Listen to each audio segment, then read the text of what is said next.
Ash's Coma, Theory, A, Creepypasta Reading, or Creepypasta Reading. Have you ever noticed that the pacing, tone, and story development of Pokemon changes after Ash is hit by lightning in the early episodes?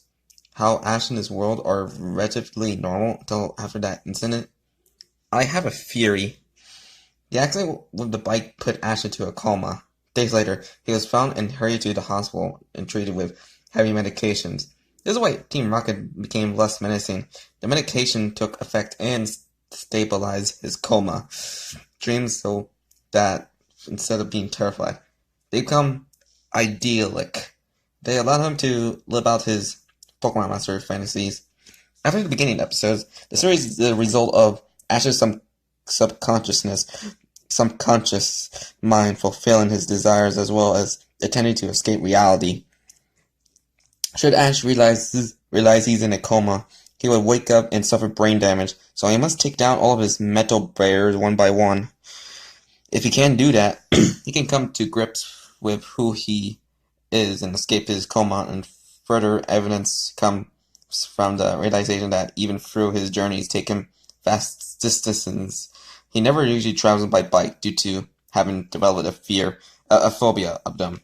The coma and fantasy explain why he never changes much physically. It explained the worldwide socialism as he fought up a safe system of government that would run smoothly and keep the world going, allowing his adventures to work like they do.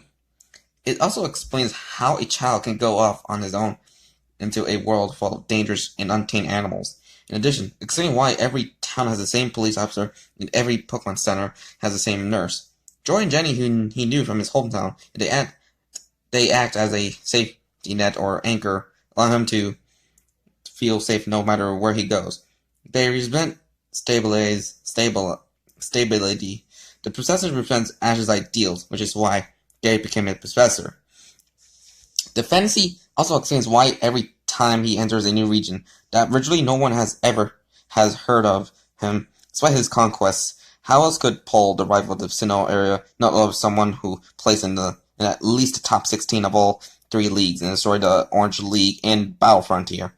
Moving on to the character closer to him, Ash's traveling partners are aspects of himself he can enjoy but cannot associate him with himself. Brock is Ash's repressed sexuality.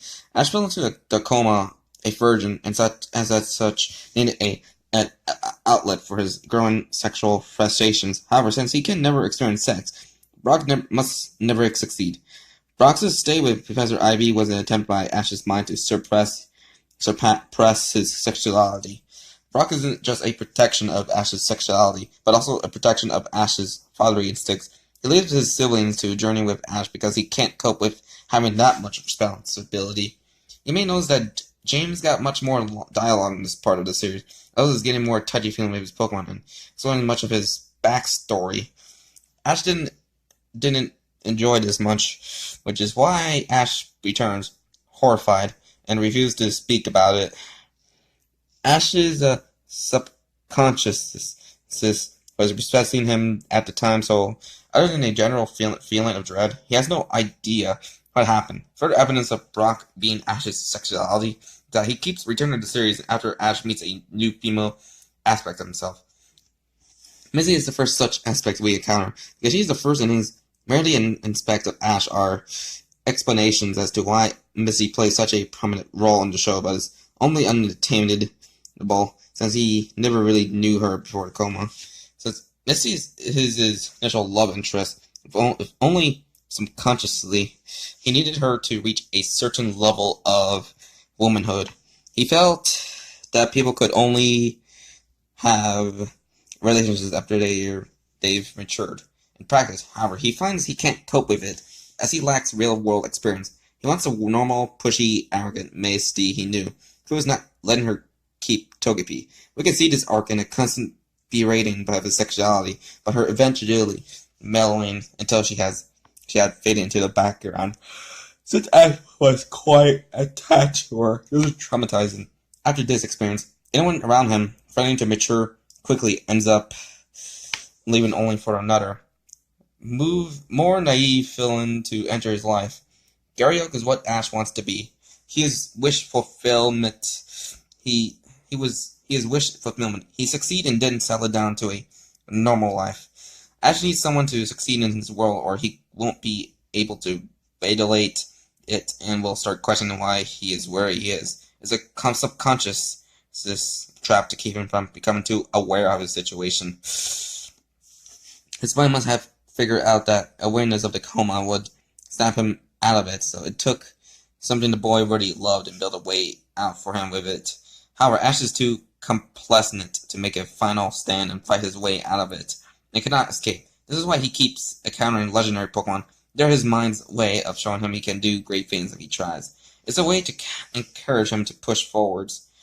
Team Rocket are the qualities of himself that Ash deems negative, but is coming to terms with Jesse and James wants to please Giovanni, Ash's father figure. To achieve this, Jesse will trick the submissive James into doing her bidding. Meowth especially wants to appease him because he remembers the good times with Giovanni. This places Meowth in the category known as Ash's corrupted innocence. This is apparent because Meowth is able to speak. In fact, the whole reason Meowth can speak is so Ash can eventually accept the access of Team Rocket as parts of himself. Ash had issues with his father, so he put him atop the evil corporation and demonized him. There may be an actual Team Rocket in the real world, but it's doubtful that Ash's father is their leader. Ash likely feels the split between his parents was partly his fault, but also partly blames his father. The split causes Mother to move out of the city down to Pallet Town, and is one reason why Ash initially embarks on this journey, to escape the turmoil at home. The whole organization, including Butch and Kathy, is symbolic of his inability to escape his father's machinations.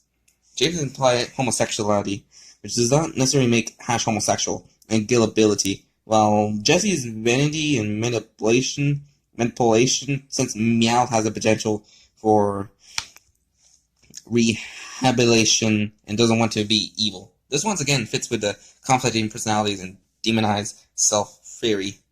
T-Rocket cross-dresses because Ash is exploring his gender, a different facet than what Brock expressed sexuality, and this was a method that allowed his gay vain side to experiment it freely. When he found that it wasn't something for him, he free side stopped playing with it.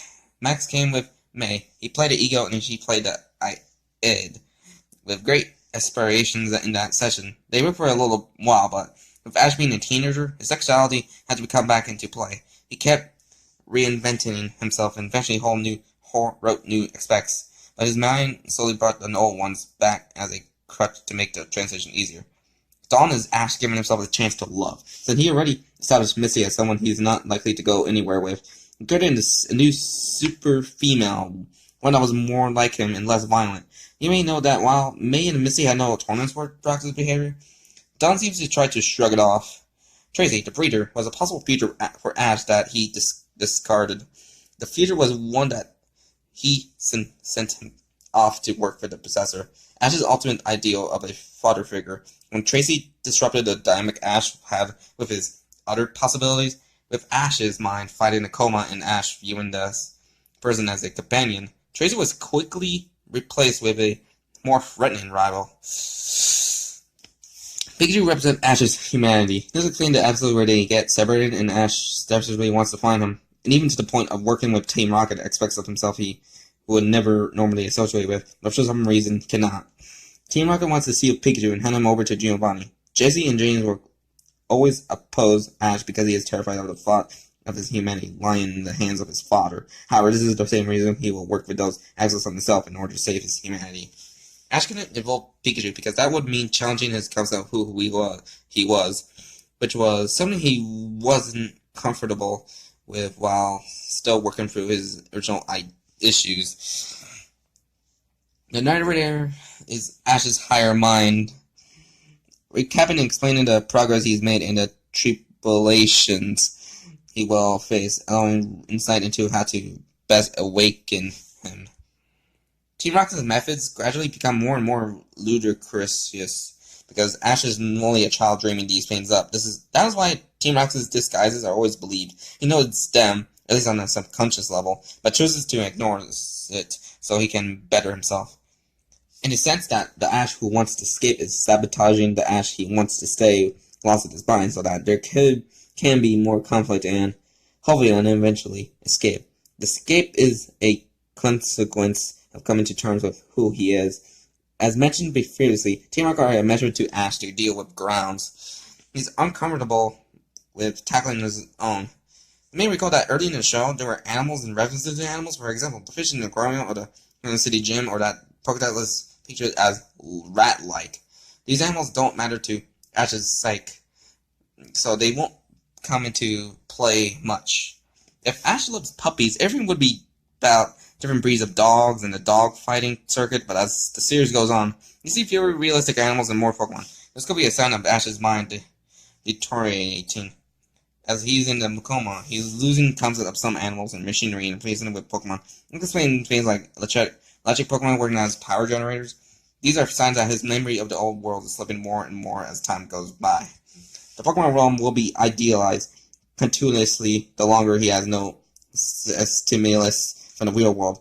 Ash may or may not be mentally deteriorating, but he has become more accustomed to his fake world's rules. Now, all Pokemon are his rationalizations for the functioning of his created fantasy. It's a wizard did it syndrome. If he doesn't know how it works, his mind says Pokemon. The Pokemon in Ash's team, however, serve the purpose of displaying his issue and expects from himself. For example, Charmander resents his sex drive. Not his sexuality like Brock. At first, it's a cute, easy thing to control. Now it becomes a raging infernal disobedience since Ash has no real understanding of his sexuality. Fruit has no way to or keep it in check.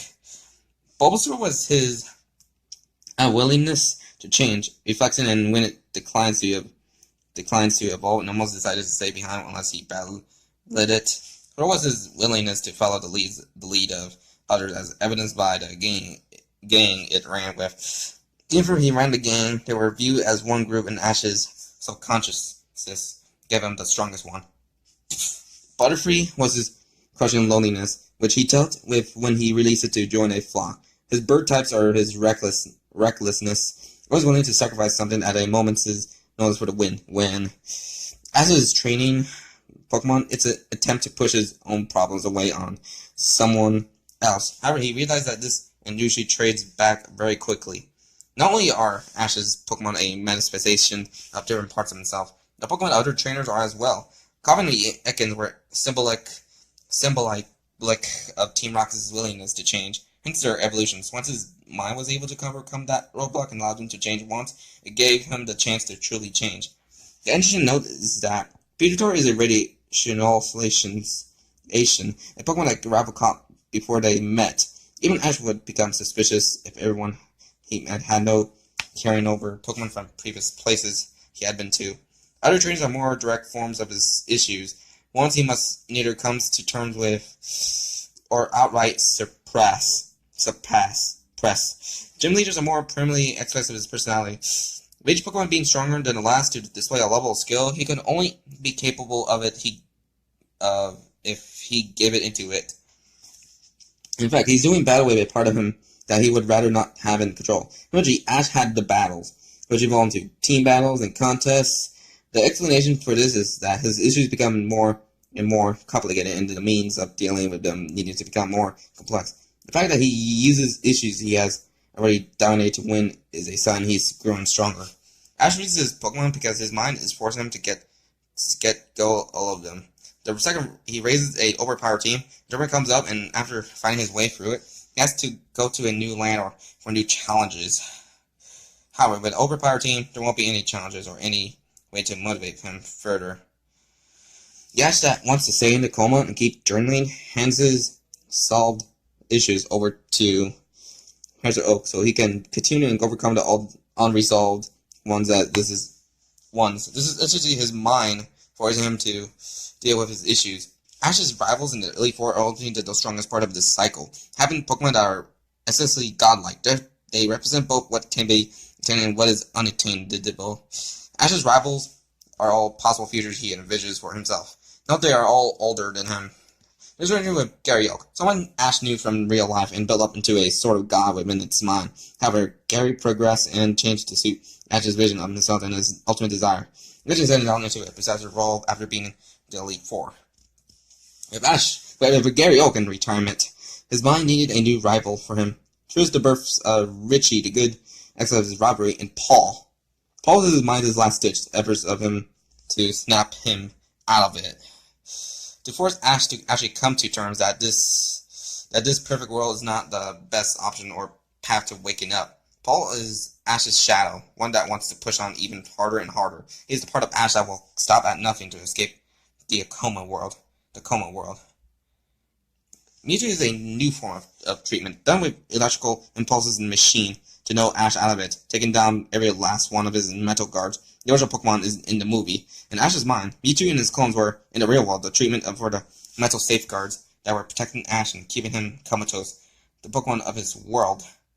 The clones were counters to the issues Ash had fought, solved, and each appeared to Ash as the exact copy of his defense. The clones didn't play by the rules of Ash's world.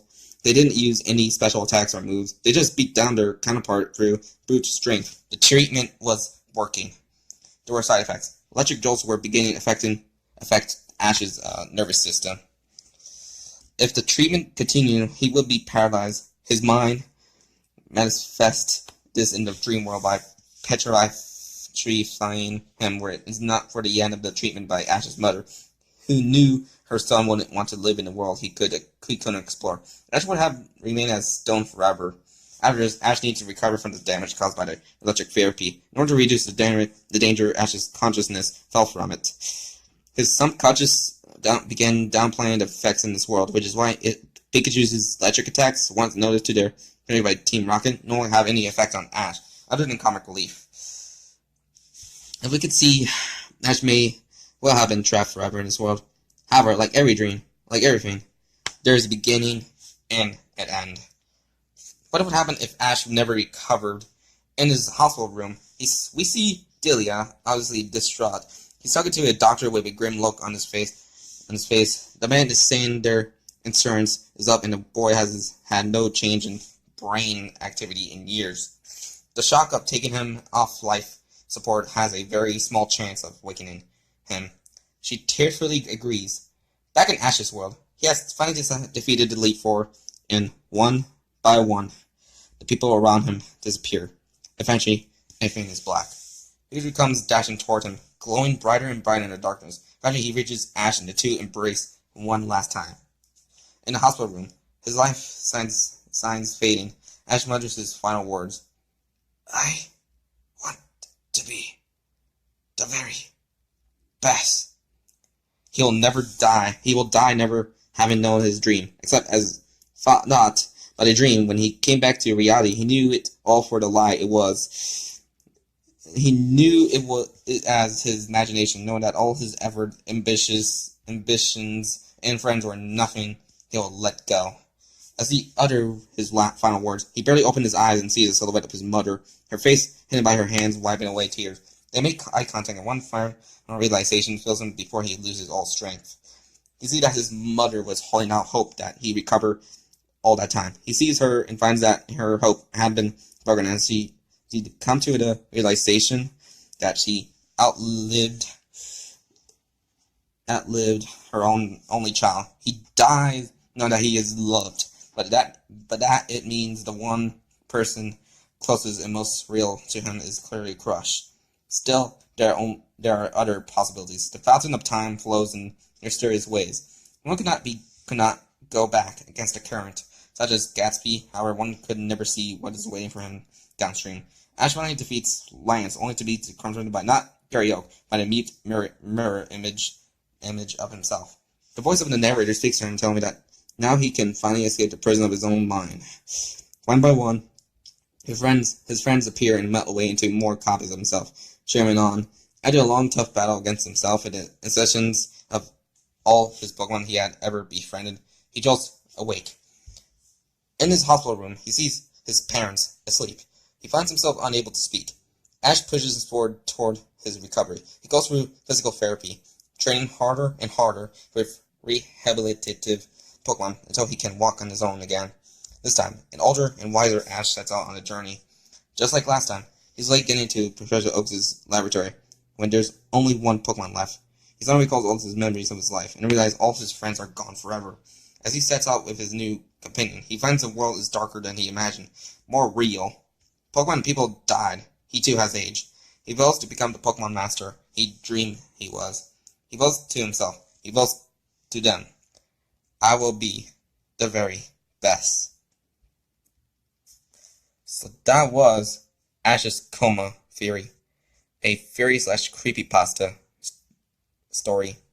And my final thoughts, it was a rather very interesting story, possibly one of the founding fathers as a whole, they're all in a coma type of theory, like that and the end of Eddie one, those are the founding fathers for that cliche on whole.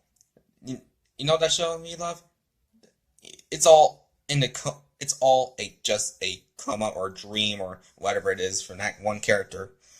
So that the only thing that could don't make sense is the whole since Ash actually won the Pokemon League in the Gen 7 anime, it might gonna freaking debunk this theory for good, which is rather interesting, since Ash already won the Pokemon League in Alola, but should have been done in Kalos or something like that. But who cares? And just possibly written around just before Gen 5, which I think that's interesting. This is I think this came out somewhere in 2010, just a year before Gen 5. So this is possibly come out around 2010. It might most likely possibly come out around that time before Black and White came out in 2011 or around the fall 2010 in Japan. So yeah, pretty good theory, but there's a little flaw, about might disprove this theory about Ash actually won the Pokemon League, and the Coma theory is just debunked for good. Kind of. So yeah, hope you guys have a pretty good day, and happy Thursday. So, bye-bye.